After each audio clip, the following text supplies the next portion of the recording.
함께 일어나셔서 오늘 말씀 묵독하는 시간을 갖겠습니다. 오늘 말씀은 요한계시록 15장입니다. 신약 페이지 일곱 천사가 일곱 재앙을 가졌으니 곧 마지막 재앙이라. 하나님의 진노가 이것으로 마치리로다. 또 내가 보니 불이 섞인 유리바다 같은 것이 있고 짐승과 그의 우상과 그의 이름의 수를 이기고 벗어난 자들이 유리 바닷가에 서서 하나님의 검은고를 가지고 하나님의 종 모세의 노래 어린 양의 노래를 불러 이르되 주 하나님 곧 전능하신 이시여 하시는 일이 크고 놀라우시도다. 만국의 왕이시여 주의 길이 의롭고 참되시도다. 주여 누가 주의 이름을 두려워하지 아니하며 영화롭게 하지 아니하오리까. 오직 주만 거룩하시니이다. 주의 의로우신 일이 나타났음에 만국에 와서 주께 경배하리이다 하더라. 또 이 일 후에 내가 보니 하늘의 증거 장막의 성전이 열리며 일곱 재앙을 가진 일곱 천사가 성전으로부터 나와 맑고 빛난 세마포 옷을 입고 가슴에 금띠를 띠고 네 생물 중에 하나가 영원토록 살아계신 하나님의 진노를 가득히 담은 금 대접 일곱을 그 일곱 천사들에게 주니 하나님의 영광과 능력으로 말미암아 성전의 연기가 가득 차매 일곱 천사의 일곱 재앙이 마치기까지는 성전에 능히 들어갈 자가 없더라. 아멘. 앉으시겠습니다. 자, 요한계시록 지금 우리가 있는 위치를 잘 알아야 돼요. 지금 12장에서 14장을 지나고 12장에서 14장은 한 이레를 보여주는 거라고 그랬죠. 한 이레, 다니엘서에서 말하는 한 이레, 즉 말세의 말세예요. 말세. 예수님의 초림부터 재림까지 전체 기간을 보여주는 게 요약해서 보여주는 게 12장에 14장이고 삽입으로 들어가 있는 거죠. 이 오늘 말씀은 어디서부터 이어지는 거냐면 보세요. 가서 요한계시록 그 11장 15절에서 19절부터 거기서 이어지는 거예요. 요한계시록 11장 15절 보면 일곱째 천사가 나팔을 불잖아요. 마지막 나팔이에요. 일곱 천사 중에서 마지막 일곱 번째 천사가 나팔을 불 때에 어떤 선포가 이루어지냐면은 나오죠. 그 15절에 세상 나라가 우리 주와 그의 그리스도의 나라가 되어 그가 세세토록 왕노를 하시로다 라고 하늘에 울려 퍼지는 거예요. 세상 나라가 우리 주와 그의 그리스도의 나라가 되어라는 말이 되었다 이런 뜻이에요. 되었다. 원래 원시제로 보면은 헬라어로 보면은 되었다, 드디어 끝났다 이거예요. 세상 나라가 우리 주와 그의 그리스도의 나라가 되었다. 그래서 그가 세세토록 영원토록 드디어 이제 통치하시로다. 하나님께서 이렇게 선포가 이루어지는 거예요. 그러니까 바뀌는 거예요. 일곱 번째 천사가 나팔을 부는 순간 세상 나라가 하나님과 그리스도의 나라로 완전히 바뀌는 것입니다. 세상 나라 끝나요. 이 세상이 끝난다고. 이 세상이 끝나고 완전히 다른 세상으로 바뀌는 거죠. 에덴 동산처럼 그렇게 바뀌는 거예요. 에덴 동산보다 훨씬 낫지요. 왜냐하면 마귀 세력이 없어지니까. 마귀가 없어지는. 에덴 동산은 마귀가 있었잖아요. 근데 회복된 에덴 동산은 마귀가 없어져요. 어둠의 세력이 없어집니다. 그래서 더 이상 우리를 유혹할 존재도 없고 우리를 미혹시키고 죄와 사망으로 빠뜨릴 그런 존재도 없어진 세상. 완전한 세상이죠. 완전한 세상. 그 세상으로 회복되는 것입니다. 그러면서 이제 그 내용대로 나중에 보면은 거기 18절 보세요. 이방들이 분노하며 주의 진노가 내려 죽은 자를 심판하심. 이제 어떤 일이 벌어지느냐? 죽은 자를 심판하시는 일. 첫 번째. 그 다음에 두 번째. 종선지자들과 성도들과 또 작은 자든지 큰 자든지 주의 이름을 경외하는 자들에게 상 주시며. 이게 두 번째 일이에요. 주의 이름을 경외하는 자들에게 상을 주시는 것. 영원한 생명의 상을 주시는 거죠. 주님의 이름을 믿고 경외하는 자들에게. 그 다음에 세 번째, 또 땅을 망하게 하는 자들을 멸망시키실 때로쏘이다. 예. 땅으로 하여금 죄를 짓게 만들고 멸망으로 이끌었던 악의 세력이죠. 악의 주도자들. 마귀, 그 다음에 첫째 짐승, 둘째 짐승.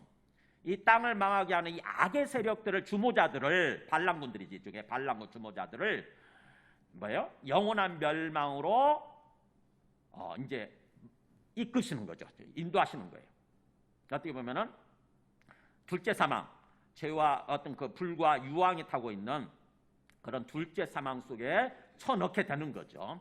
그럴 때가 됐다라고 이렇게 선포가 이루어지는 거죠. 그리고 나서 끝나버렸어요. 이 말씀의 내용이 안 나오고 12장부터는 새로운 내용이 나왔던 거죠. 그래서 이 19장에 18장에서 얘기했던 이 세 가지 있잖아요.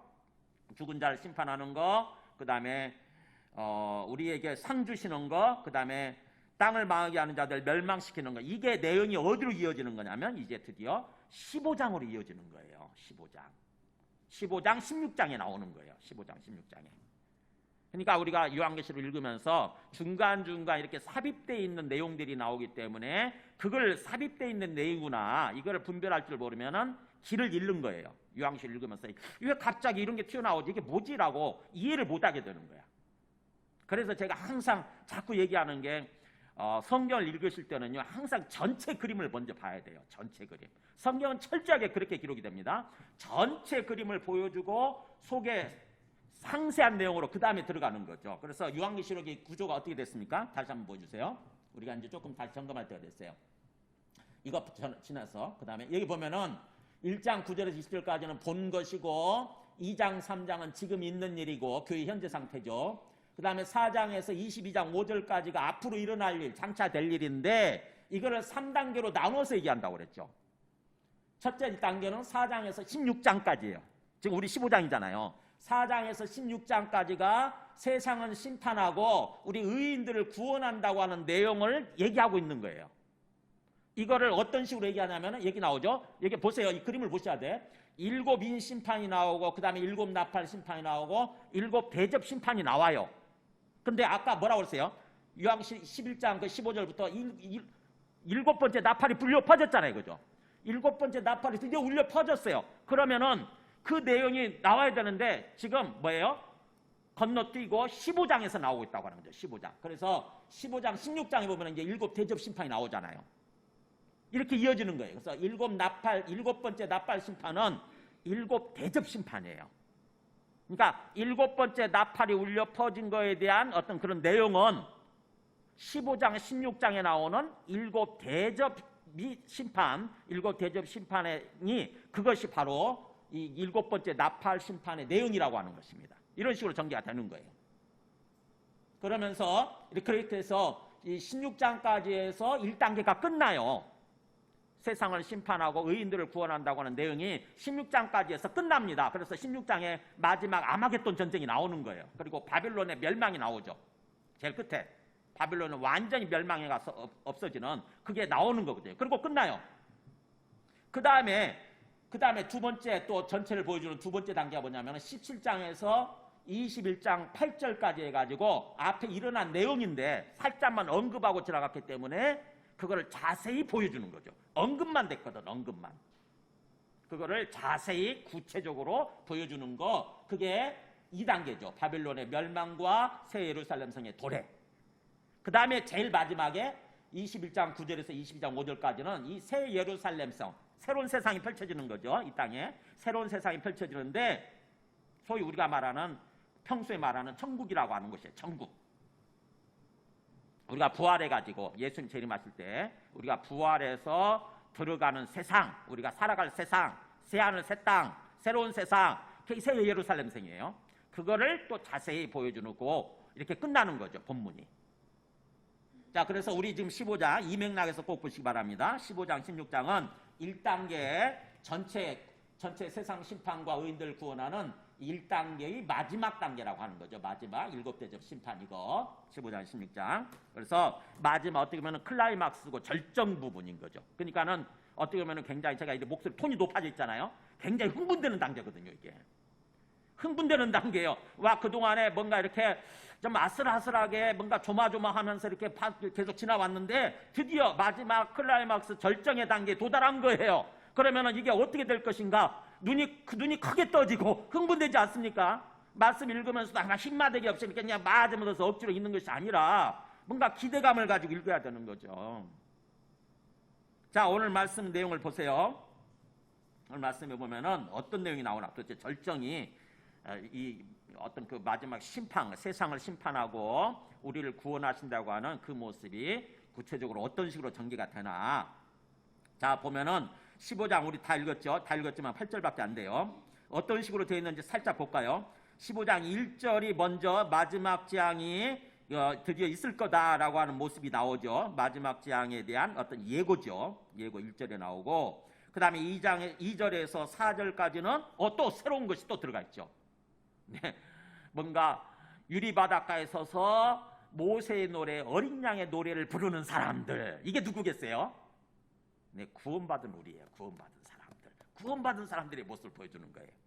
그리고 또 5절에서 8절까지는 또 다시 뭐냐면은 이제 어떤 심판, 세상을 심판하는 어떤 그런 준비, 이제 시작이 되는 모습을 보여주는 거죠. 세상을 어떤 심판하기 위해서 심판이 시작되는 모습이에요. 세상의 심판이 시작되는 모습. 이렇게. 그래서 1절도 그 내용이고, 그래서 그 사이에 2절에서 4절까지는 우리 구원받은 사람들이 어디에 있는지, 어떤 모습으로 있는지 그거를 보여주는 거죠. 어떻게 보면 15장은 그게 핵심이라고 할 수 있죠. 세상을 심판하는 것이 선포되고 예고되고 그걸 준비하고 또 시작하면서 그 사이에 우리 구원받은 사람들은 어떻게 되는 거냐, 우리 예수 믿고 구원받은 사람들은 어디서 뭐하고 있는 거냐, 그거를 보여주고자 하는 게 15장이죠. 그리고 나서 이제 16장에 가면은 본격적으로 이제 마지막 심판이 이루어지는 거죠. 마지막 재앙이 쏟아 부어지는 거예요. 하늘로부터 이 땅에 예수 믿지 않고 살아가는 사람들한테 마지막 재앙, 큰 벌이, 큰 재앙이, 불과 유황이 쏟아지는 거죠. 하늘로부터. 그래서 그런 모습을 이렇게 보여준다고 하는 것입니다. 그래서 심판에 관한 내용인데, 먼저 보면은 그 1절에 그렇게 돼 있죠. 마지막 재앙이 예고가 돼요. 또 하늘에 크고 이상한 다른 이적, 이상이란 말을 번역을 그렇게 해놨는데, 이상하다는 말은 영어로 wonderful, 경이로운, 그런 뜻이에요. 경이로운, 크고 정말 경이로운, 눈이 휘둥그레지면서 놀라 엄청난 장면이 펼쳐지는 거예요. 사도 요한 입장에서 그렇게 말하는 거죠. 지금 엄청나게 그냥 엄청난 규모, 그리고 정말 경이로운 장면이 펼쳐지는데 뭐냐면은 7 천사가 딱 등장을 하더니 7 재앙을 갖고 있는 거예요. 7 재앙. 하나님이 쏟아부는 하나님의 진노의 재앙이죠. 7 재앙을 갖고 있는데 그게 곧 마지막 재앙이다, 이렇게 선포되죠. 마지막 재앙이에요. 그래서 이것으로 말미암아 이제 하나님의 진노가 마치리로다. 네. 하나님의 진노, 하나님의 심판이 이 마지막 재앙으로 드디어 끝나는 거예요. 마지막 재앙. 그러니까 최종 마지막 재앙이니까 그야말로 마지막 결정적인 순간인 거죠. 그래서 그렇게 선포가 이루어지고 나서, 그리고 나서 갑자기 이제 5절로 이어져야 될 판인데 갑자기 또 삽입구 형식으로, 그러면 우리 구원받은 사람들은 또 어떻게 되는 거냐 해가지고 2절에서 4절까지는 구원받은 사람들을 보여주는 것입니다. 그래서 2절에 또 내가 보니, 이제 새로운 장면이죠. 화면이 바뀌었어요. 텔레비전 보다가 화면이 딱 장면이 바뀌었어요. 또 내가 보니 뭐가 있냐면은 불이 섞인 유리바다 같은 게 등장을 해요. 바다인데 어떤 바다냐? 유리바다. 마치 석영처럼 투명한 바다, 아주 맑고 깨끗한 바다죠. 유리바다라고 하면서 유리로 만들어져 있는 바다가 아니에요. 유리처럼 투명한 아주 맑은 바다. 근데 거기에 놀랍게도 뭐가 있냐? 불이 섞여 있어요. 불이 타고 있는 거지. 정말 투명 아주 맑은 바다인데, 유리처럼 맑은 바다인데, 석영 유리처럼 맑은 바다인데 불이 타고 있어요. 불이 섞여 있어요. 이게 뭐지? 근데 그게 꼭 그러니까 유리바다가 아니라 유리바다 같다고 그랬잖아요. 불이 섞인 유리바다 같은 거예요. 그러니까 이건 뭐야? 비유법인 거죠. 일종의 지규법이에요. 비유법. 실제 내용을 그렇게밖에 표현할 수 없는 거예요. 하늘에서 앞으로 일어날 일이니까, 앞으로 일어날 내용이기 때문에 지금 이 땅의 언어로서는 그렇게 표현할 수밖에 없는 거죠. 불이 섞인 유리바다 같은 거, 그 모양과 비슷하다 이거죠. 그런 것이 있고, 그 다음에 짐승과 그의 우상과 그의 이름의 수를 이기고 벗어난 자들이, 자 보세요. 짐승과 그의 우상, 그리고 그의 이름의 수, 어디서 나왔었죠? 13장에서 나왔었잖아요. 그렇죠? 13장에서 짐승이 뭐예요? 첫째 짐승, 즉 마귀의 화신, 용의, 사탄의 화신이라고 할 수 있는 첫째 짐승 나왔었잖아요. 바다에서 나온 짐승. 이게 제국의 황제라고 했죠. 로마 제국의 황제. 그러면서 나중에 마지막 시대에 등장할 적그리스도예요. 적그리스도. 그래서 그 짐승과 그 다음에 그의 아이콘, 그의 우상이에요. 그 모양을 못떠서 만든 거.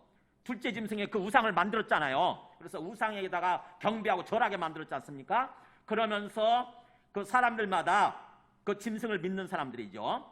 적그리스도를 믿는 사람들을 그 표시로서 뭐예요? 이마나 오른손에다 어떤 인을 받게 만들었잖아요. 숫자, 그죠? 어떤 그 도장을 받게 만들었지 않습니까? 그 수가 뭐예요?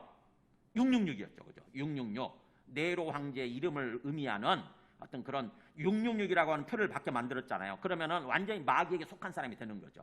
마귀에게 경배하고 마귀의 이름의 수를 받은 사람들. 근데 받지 말라고 했잖아요. 그거 절대로. 그래서 그거를 받지 않고 이겨낸 사람들이에요. 그러니까 소위 마귀를 숭배하지 않고 사탄을 숭배하지 않고 철저하게 우리 영적 신앙이죠. 영적 신앙의 지조를 지킨 사람들이에요. 소위 간음하지 않고 영적으로 간음하지 않고 영적 지조를 절개를 지킨 사람들, 정절을 지킨 사람들이 그잖아요. 짐승과 그의 우상과 그의 이름의 수를 이기고 벗어난 자들이잖아요. 우리 끝까지 믿음을 지킨 사람들. 그 사람들이 어디서 있느냐? 그 바로 불이 섞인 유리 바닷가에 서서 하나님의 검은고를 가지고 하프죠. 하나님의 검은고 하프를 가지고 찬송을 합니다. 하나님의 종 모세의 노래, 어린 양의 노래를 불러 이르되 찬송을 하고 있는 거예요. 이 사람들이. 자, 어떤 장면이냐면은 자, 모세의 노래가 언제 등장을 하느냐? 성경에 보면은 우선 그림을 좀 보여주실래요? 지도. 여기 보세요. 이스라엘 사람들이 출애굽을 하기 전에 여기서 살았어요. 이게 애굽 땅이에요. 이집트 땅. 이 고센 지방에서 살다가 하나님께서 거기서 빠져나오라 해가지고 그들을 구원하시는 거죠. 여기서 노예로 살다가 그래서 빠져나와서 이렇게 쭉 건너서 이 홍해를 건너서 그 다음에 여기 시내산이라고 그러고 시내산을 지나서 그 다음에 이 여기가 하나님이 주신 약속의 땅이죠. 이 땅으로 이렇게 들어가는 게 이게 출애굽 경로예요. 출애굽 길인데 근데 이제 학자에 따라서 조금 이런 부분이 조금 다르게 주장하기도 해요.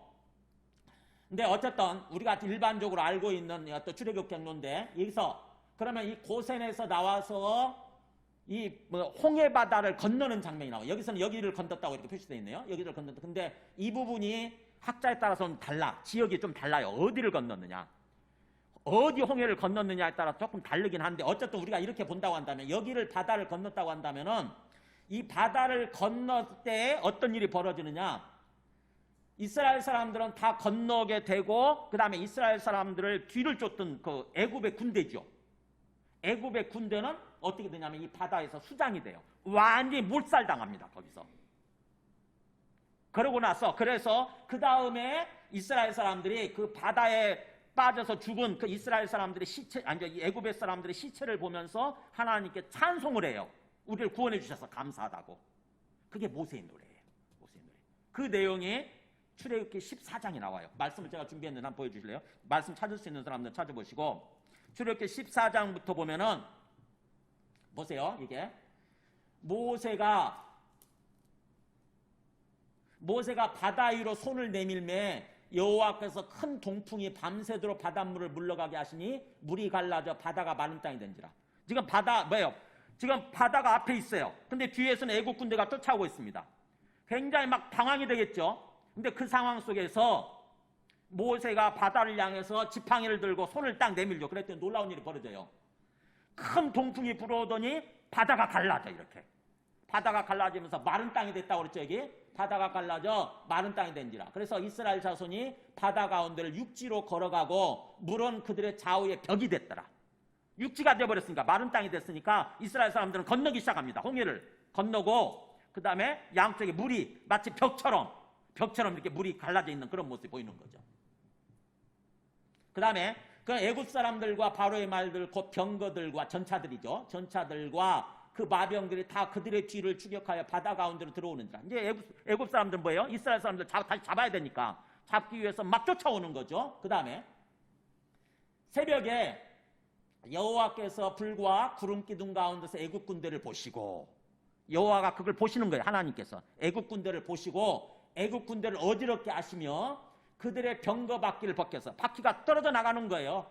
전차 바퀴가 떨어져 나가고 그래서 달리기가 어렵게 하시니 애굽 사람들이 이르되 이스라엘 앞에서 우리가 도망하자. 여호와께서 그들을 위하여 싸워 애굽 사람들 치는도다. 애굽 사람들이 막 당황해가지고 애굽 군대가 당황해가지고 우리 도망가자. 이거 안 되겠다. 막 그랬어요. 그 다음에 여호와께서 모세에게 이르시되 너의 손을 바다 위로 내밀어 물이 애굽 사람들과 그들의 병거들과 마병들 위에 다시 흐르게 하라. 이렇게 하나님 명령하세요. 뭐야? 모세에게 너의 지금 바다를 건넜잖아. 이 사람들은 바다를 건너가지고 이제 애굽 군대가 막 바다 그 마른 땅에 돼 있는 그걸 막 쫓아오죠. 이스라엘 사람 쫓아올 때 하나님께서 모세에게 명령을 해요. 바다를 향해서 다시 손을 내밀어서 물이 다시 합쳐지게 해라. 물이 다시 채워지게 해라. 그렇게 말씀하시는 거예요. 마병들의 물이 다시 흐르게 하라. 그랬더니 모세가 곧 손을 바다 위로 내밀매 새벽이 되어 바다의 힘이 회복된지라. 애굽 사람들이 물을 거슬러 도망하나 여호와께서 애굽 사람들을 바다 가운데 엎으시니 물이 합쳐지면서 다 뒤집어지는 거죠. 거기서 모든 게 물이 다시 흘러 병거들과 기병들을 덮되 그들의 뒤를 따라 바다에 들어간 바로의 군대를 다 덮으니 하나도 남지 아니하였더라. 그러나 이스라엘 자손은 바다 가운데를 육지로 행하였고 물이 좌우의 벽이 되었더라. 그날에 보세요. 이제 그날에 한번 읽어볼까요? 그날에 여호와께서 이같이 이스라엘을 애굽 사람의 손에서 구원하심에 이스라엘이 바닷가에서 애굽 사람들이 죽어 있는 것을 보았더라. 자, 뭐예요? 다 바닷가에 서서 홍해 바닷가에 서서 건넜죠. 건너서 이 홍해 그 바다에 이스라엘 애굽 사람들의 시체가 둥둥둥 떠 있는 거 있잖아요. 그걸 보았더라. 그걸 본 거예요. 그러면서 이 그 하나님을 향해서 찬송을 합니다. 우리를 구원해 주셔서 감사하다고. 그게 모세의 노래예요. 그게 출애굽기 15장이 모세의 노래예요. 출애굽기 15장 전체가. 자, 그 내용을 제가 예수님 제대로 믿기 전에 영화를 봤는데 대학생 때예요. 대학교 때 영화를 보고 굉장히 저녁에 또 그 영화가 늦게 끝나가지고 그 지도 보여주세요. 이 홍해를 건너서 그 다음에 거기서 그 바다죠. 그거에 빗대 가지고 우리가 구원받았을 때 우리가 영적 홍해죠. 영적 홍해. 그게 불이 섞인 유리바다예요. 그냥 바다는 출애굽할 때 그 홍해고 그 다음에 이제 우리는 영적 홍해를 건너는 거죠. 불이 섞인 유리바다. 마지막 유황불이 타고 있는 바다.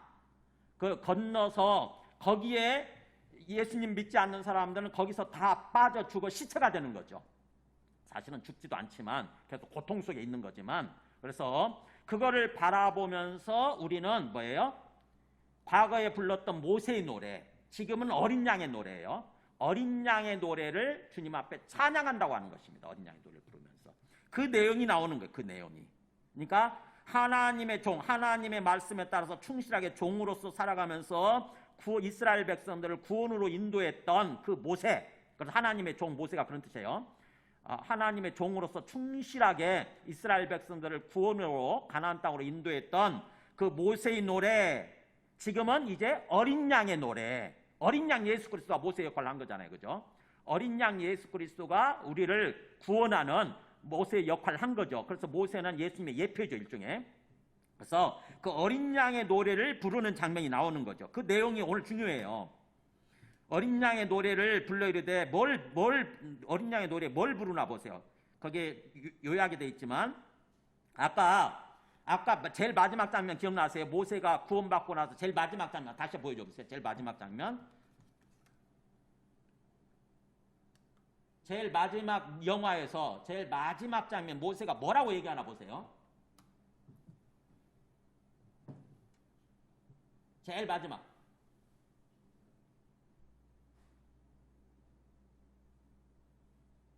네, 여기 나오죠. 글자만 보여도 되겠네. 자, 보세요. 주님은 바람을 불게 하사 바다를 메우셨으니 그 다음에 끝이 없으신 분이시며 당신은 하나님이십니다. 그 다음에 지나가 버린 거네. 그 뒷부분만 조금 더 보여주시면 되겠는데 소리 한번 보여주세요.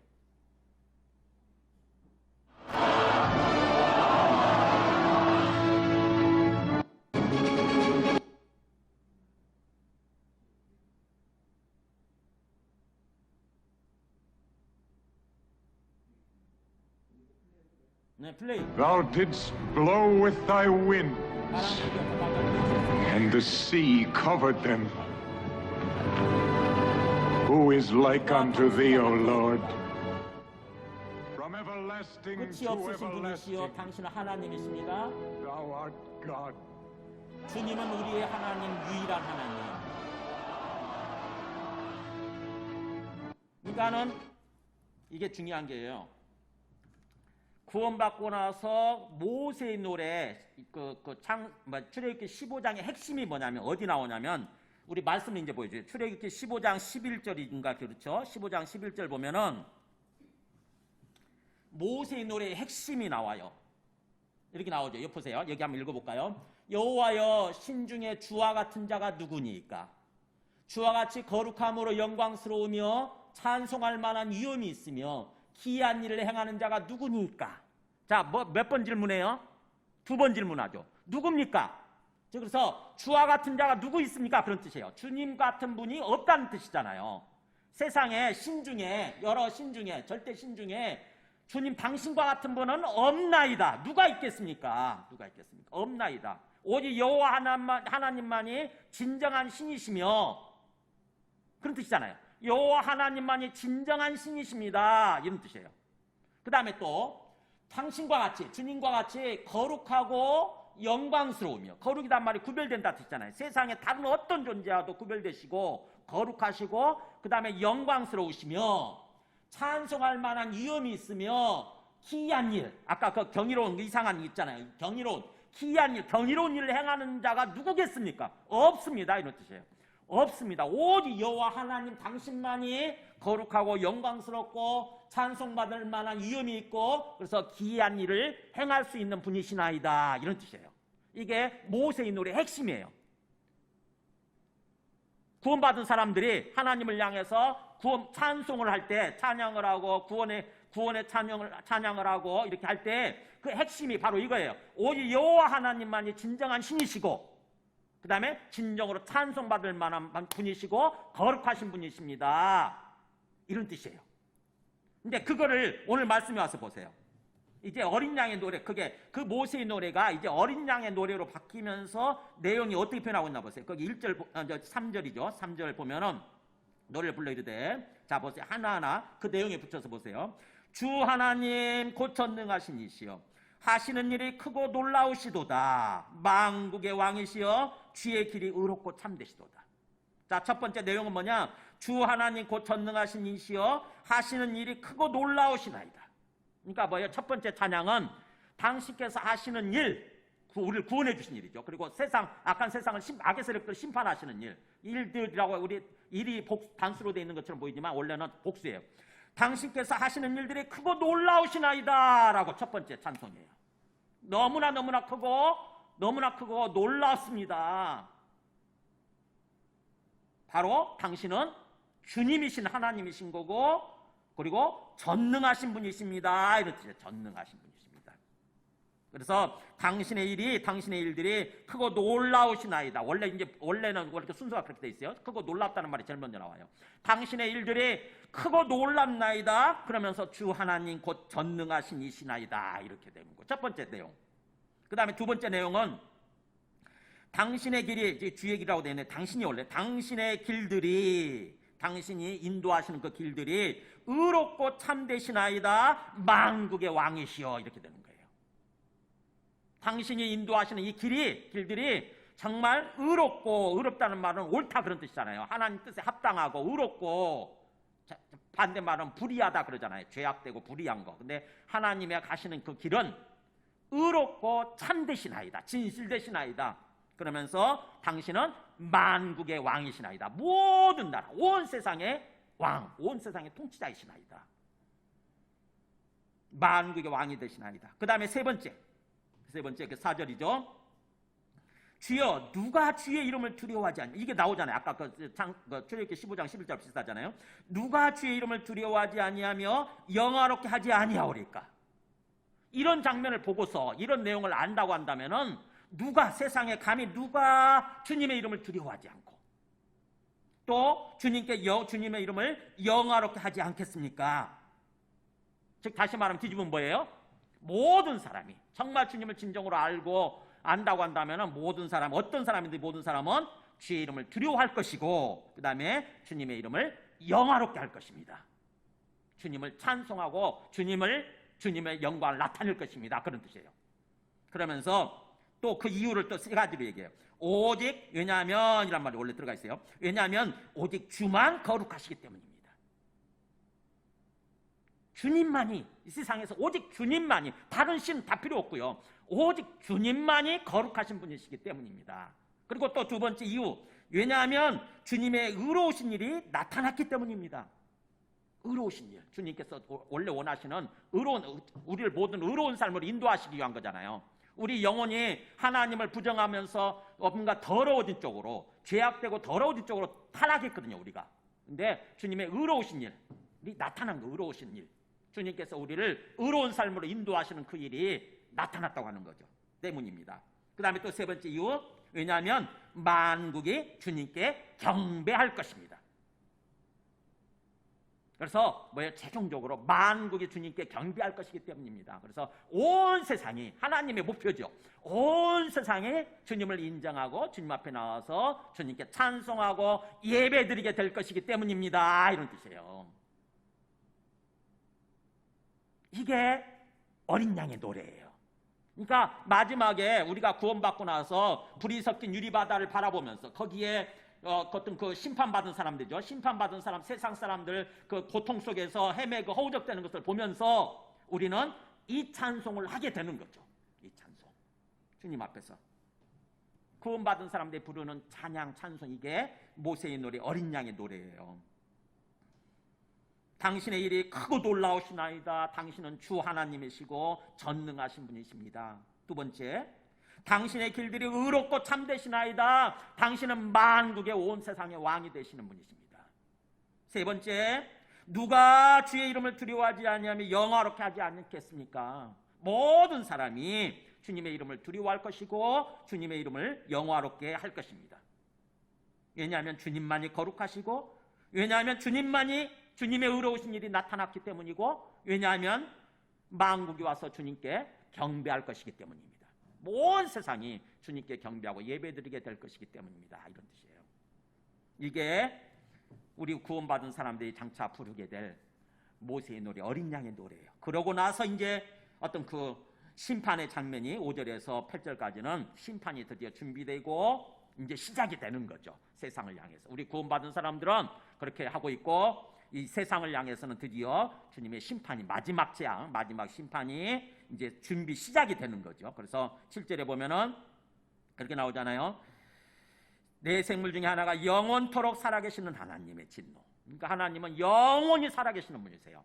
영원히 살아계시는 그 하나님의 진노를 가득히 담은 7대접을, 금대접 7 천사들에게 주니까 드디어 8절에 보면은 하나님의 영광과 능력으로 말미암아 성전의 연기가 가득해요. 신비로운 연기 있잖아요. 아주 신비로운 어떤 그런 연기 같은 하얀 어떤 그런 모습 있지 않습니까? 그 구름이 성전에 가득한 것입니다. 그러면서 7천사 7재앙이 마치기까지는 이제 성전의 등에 들어갈 자가 없더라. 즉 다시 말하면 뭐예요? 하나님의 진노, 하나님의 심판을 아무도 멈출 수가 없는 거예요. 이제 세상이 완전히 끝나고 나서야, 세상 심판이 완전히 끝나고 나서야 이제 하나님께 나아갈 수 있게 되는 거죠. 자, 말씀을 정리합니다. 이 말씀을 통해서 주님께서 이 사도 요한을 통해서 우리에게 전하고자 하는 메시지가 뭐라고 생각을 하세요? 말씀하고자 하는 말씀의 의미가, 요지가 뭐라고 생각을 하세요? 마지막 세상의 심판과 우리 하나님을 경배하는 자들은, 하나님을 경배하는 자들의 구원이 분명히 사실이라는 거죠. 그죠? 분명히 있을 거라는 거잖아요. 그죠? 출애굽 때 있었던 것처럼, 출애굽 때 그 내용이 사실인 것처럼 마지막 때에도 세상은 심판받게 되고 불이 섞인 유리바다에 빠지게 되지만 우리는 구원받게 될 거라는 거 아닙니까? 그잖아요. 그렇다고 한다면은 이 땅에서 어떤 삶을 살아야 되느냐 하는 거죠. 자, 구원받게 될 거라고 하는 거. 세상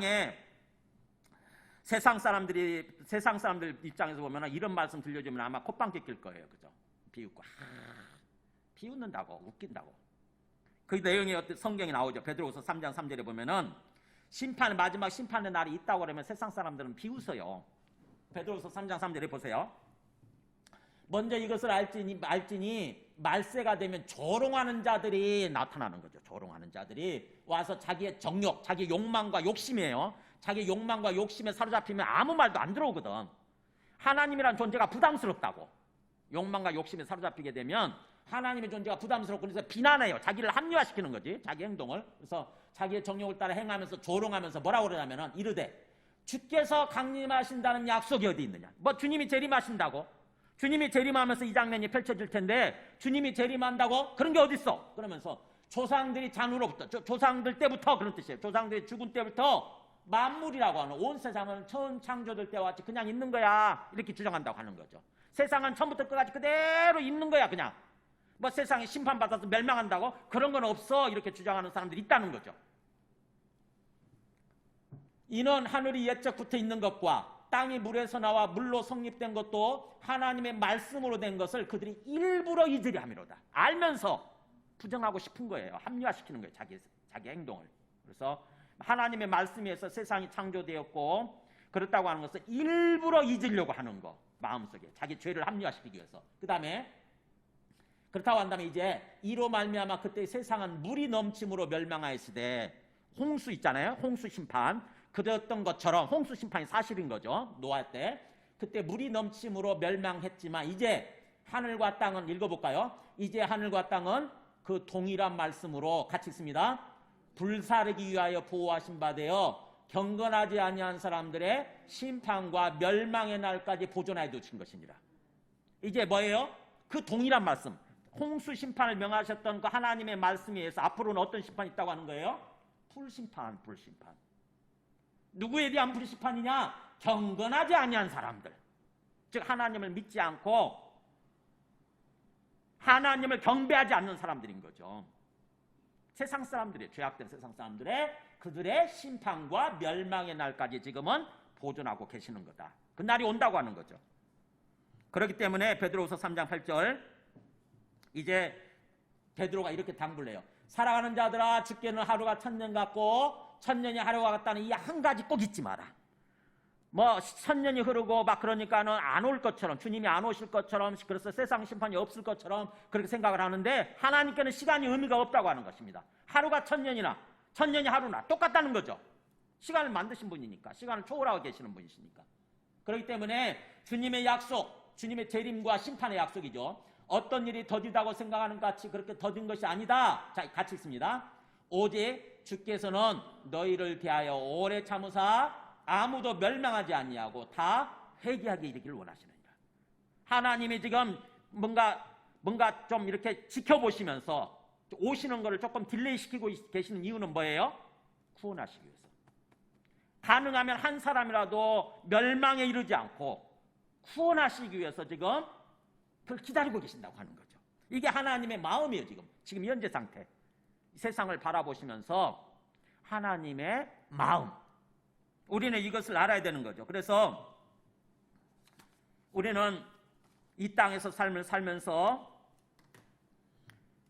우리는 어떻게 보면은 어떤 이미 지금 구원받은 자로서 완전한 구원에 나아가야 되는 거죠. 완전한 구원에 나아가기 위해서는 진정한 믿음과 인내가 필요해요. 진정한 믿음과 인내. 아까 그랬잖아요. 2절에서 짐승과 그의 우상과 그의 이름의 수를 이기고 벗어난 자들.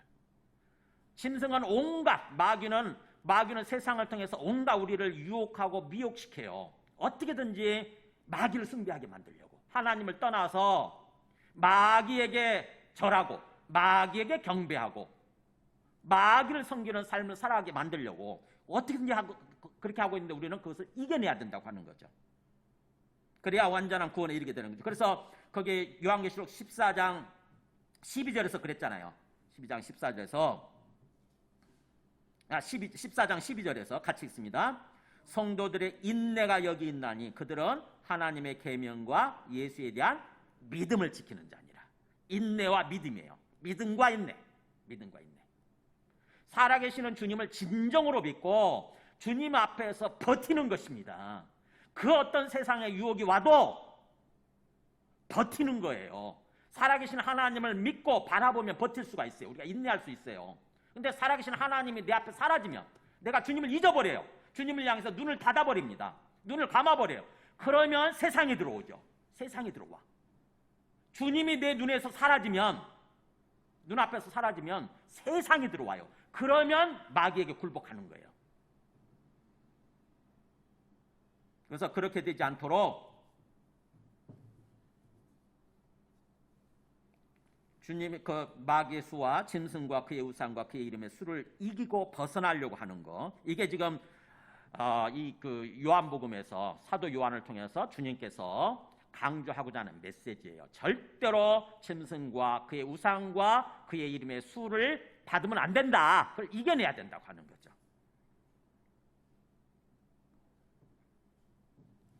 우리가 이 땅에서 삶을 살면서 목표도 없이 방향도 없이 사는 게 아니에요.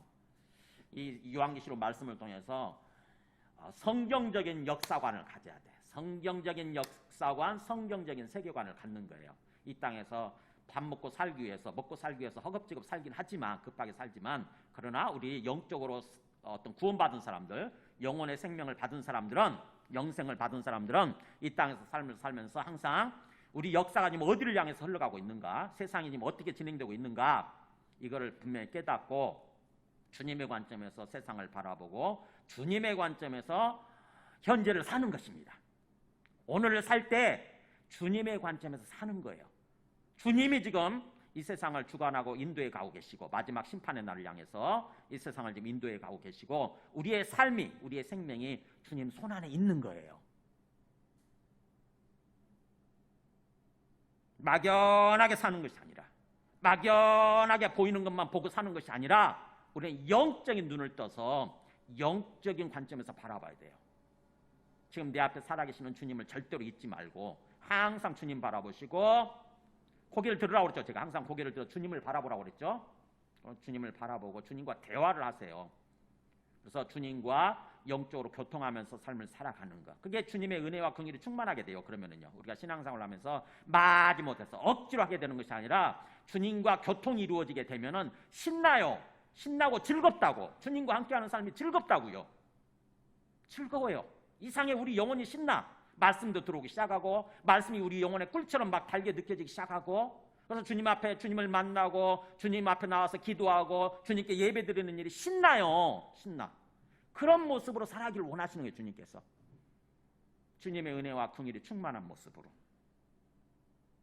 그래서 주님을 절대로 배제하지 마시고 항상 주님 바라보고 주님과 함께 행하시기 바랍니다. 주님을 앞세우고 행하는 거예요. 주님을 앞세우고. 우리가 직장생활을 하고 돈을 벌고 일을 할 때도, 또 자식을 키울 때도 주님을 마음속에서 지워버리고 주님이 없어진 모습으로 하는 것이 아니라, 오로지 내 욕망과 내 욕심을 따라서 행하는 것이 아니라 주님을 앞세우고 주님과 함께 행하는 거예요. 주님과 함께 직장생활을 하고 주님과 함께 사업을 하고 주님과 함께 자식을 키우고, 이렇게. 그게 우리가 어떤 그 짐승과 그의 우상의 수 앞에서 버티는 거예요. 진정한 믿음을 가지고 인내하는 삶이라고 하는 것입니다. 우리 함께 찬송하고 기도하겠습니다. 찬송가 234장